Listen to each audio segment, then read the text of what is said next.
SmackDown was pretty okay last night, at least in my opinion. Wasn't too bad. Started the show with an Edge promo. Daniel Bryan comes out, and then Roman comes out. Pretty standard stuff. Excuse me, Roman didn't come out. I apologize. Daniel Bryan came out, and then him and Edge had a little promo battle, setting up for the contract signing later on in the evening. It's pretty good stuff. I think right now, um, Edge and Daniel Bryan are in really good spaces as far as just being on screen goes. Clearly these guys could cut a promo, but as far as building the fast lane, I don't know how they're gonna lead this into a triple threat if that's where they're going. But as far as the ideas of one-on-ones, I mean, I'm pretty fine with however it goes. But this does make things, I guess, somewhat more watchable. Just leading into uh, Mania later on. So, like I said, I think that the first segment was pretty okay. This 8-man tag stuff and the 6-man tag and having a whole bunch of people in the ring at once trying to make something happen. I'm usually not a fan of it, but I thought the 8-man tag was pretty okay last night with the Street Profits and Rey Mysterio and Dom taking on Dolph Ziggler and Rude along with the Alpha Academy. Um, Otis and Gable looking real good. Man, Otis, as a heel, I think Otis is exactly the way he needs to be and where he needs to be. When he's running as a babyface, he was looking a little goofy to me, but he lines with Chad Gable, and now he looks better, in my opinion, than he's ever looked. And Chad Gable as a heel, they tried to pull the trigger on this years ago, but now we're finally getting it from him. Man, it's perfect. I think Gable started the heel run with Shelton Benjamin when everything was just a huge toss-up. So it's good to see that they're finally starting to get some traction with the ideas. 8-man tag was okay. Street Profits hit what was the finish? It was a big part of the match. They don't necessarily do it too much, but Montez hit the 180 in the air off the frog splash. Always nice to see. Um, it was a good tag match. And, the sharpshooter into the spine buster spot from Rude to Mysterio, double 619s. It's not your regular stuff, but just the way the story was told in the match, I thought it was a pretty good way to make an 8-man tag happen.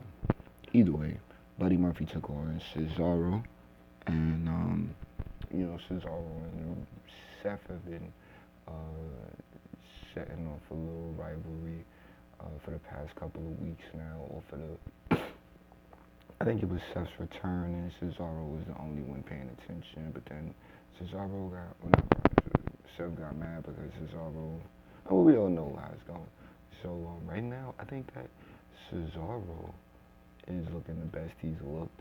I'm actually enjoying the way they're putting the characters on TV right now. Maybe contrary to the popular belief from most people in the IWC, but I really enjoyed the moving around of the superstars. I'm liking some of the builds and rivalries that are just happening right now. Um, so Buddy Murphy and Cesaro were going at it, having a pretty standard match, but these guys are both like excellent in ring, so I wasn't complaining at all. And then Seth comes in for the DQ finish. Him and Murphy have a really weird love-hate relationship, it seems, and before they both, get it together and seem like an official unit. I think right now it's pretty okay because they've had their fight. They're still warming back up to each other, but Seth was there for him, but he had beef, so we had a reason. The idea to um, common enemy wasn't bad at all. Um, and Seth beats him up so bad, complete beat down, and runs into has to get sent backstage by all the security, but the referees and LOL Jamie Noble. But when he gets backstage, you got Nakamura looking, and we know Nakamura and Cesaro used to be tag champions, so they formed partners. Nakamura was looking angry, but babyface angry, I guess, because Seth is the heel here, right? Good stuff. Good way to, fit Nakamura into the whole situation. Also, I thought that was really nice how they threw that in there with that. Um, whole thing with Sami Zayn and KO, I've seen it so many times. I don't know when it's gonna be fresh to me. Seeing those two on camera again together, it's always stale. I'm pretty sure that you know they would be pretty cool. Like everyone's been waiting to see them as tag champions. I think that'll get me interested again. And that's actually one of those tag teams that I think the people would want to see it. And I've personally been waiting to see Sami Zayn and KO be a tag team since they both came up to the main roster. They've known each other forever. They've been fighting forever. They're best friends in real life. Why wouldn't they have the tag championships for a while? But then you got to figure out a story to tell around it. And are they going to remain tag team partners after the fact? Probably not. And the tag division in itself right now needs a little bit of a boost in the arm. NXT is getting it right. No, no comparison, obviously. But yeah, let's get it going with the tag championships main roster. But the KO show with Bianca and Sasha, I mean,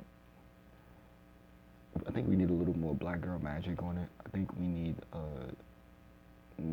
don't need any of the extra elements added to the potion to try to make this fight happen. The Reginald thing is a no for me. I'm done with the Reginald character.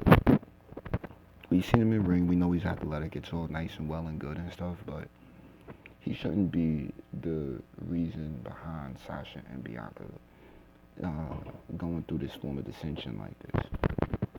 I think it's okay. I think it could be better. Him and Nia Jax, that's pretty okay. The little shopping spree and the mall trip and suits and stuff like that. Like, this guy was already wearing suits and all the rest of that with Carmella, so he doesn't look any different now that he's doing the suit thing. Just pretty silly by creative. I'm not really too sure what direction they're trying to go with that. Either way, now they're outside watching the tag match. Ringside, and it isn't really, Nia Jax and Shayna Baszler, so it isn't really Reginald, even though he was sent in to do all of the distractions and decoying. But, Nia Jax and Shayna Baszler, and especially since Nia Jax has a women's championship match next week off of this, them just being in the mix is what could be the actual fuse lighting part, for the Sasha and Bianca thing. It's a way to get get the ladies all involved and make the match happen in a not necessarily orthodox manner, but I'm not a fan of the women's tag team championships and the women's championship being, a thing. Meanwhile, we've got Bobby Lashley as WWE champion, and we haven't really seen him and the Hurt Business together one time. Whatever, man. Anyway. So then we get Sasha and Bianca versus Tamina and Natty. I don't like this tag team dissension thing. Like, they should just be beefing the whole time. They should just be fighting. But you look at some of the motions, some of the ways that they were portraying themselves, Sasha and Bianca, and this is the slow burn. We still got a little while to go before Mania, and I think that the league is going to start ramping it up. That's optimism on my part. It was a build to Mania from the KO show all the way until they argued losing the match. And then they argued backstage. So if you're just looking at it from that space, I think that they both were really, really good as far as starting the slow burn. Because now I want to see how and when they're going to actually argue more. Either way, what else do we have? Big E returns, cuts his promo. King Corbin interrupts. Sami Zayn jumps in that. He follows. Not really a huge fan. I think the Sami Zayn heel character is, as a heel he's great. But just this is one of those areas where, I guess they're just trying to not rush directly into a match with Apollo and Biggie. So it's the build. It's whatever. Like it's not bad. Apollo looks the best he's ever looked. Biggie's back and he's looking more ready than he's ever been. Like good stuff.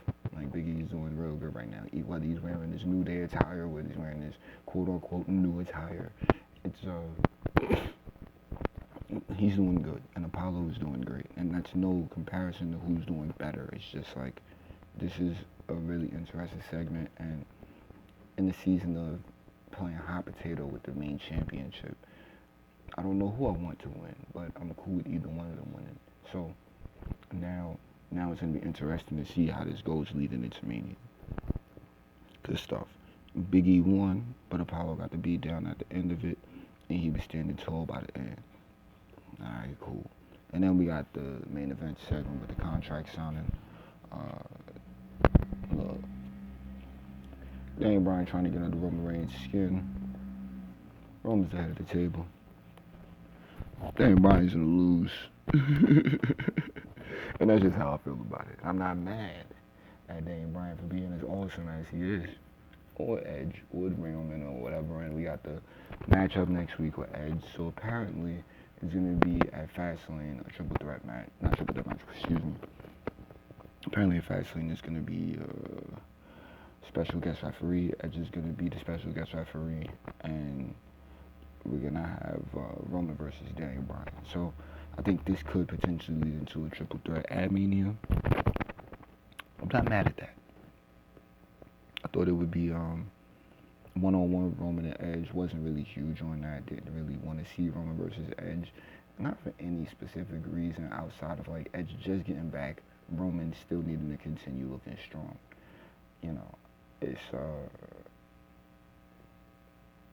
It's better this way that Daniel Bryan and Edge and Roman, pardon me, are both going to be able to, more than likely, be in that main event of WrestleMania as a triple threat spot. We haven't really seen that since Charlotte, Becky, and Ronda. And now we got the guys doing it. We've seen Roman in the main event many years in a row, but now it's going to make sense. Roman losing at Mania, though, unlike this, I'm not big on. But then the fans going home happy after Mania. You got to, weigh the options here. So, it could be good.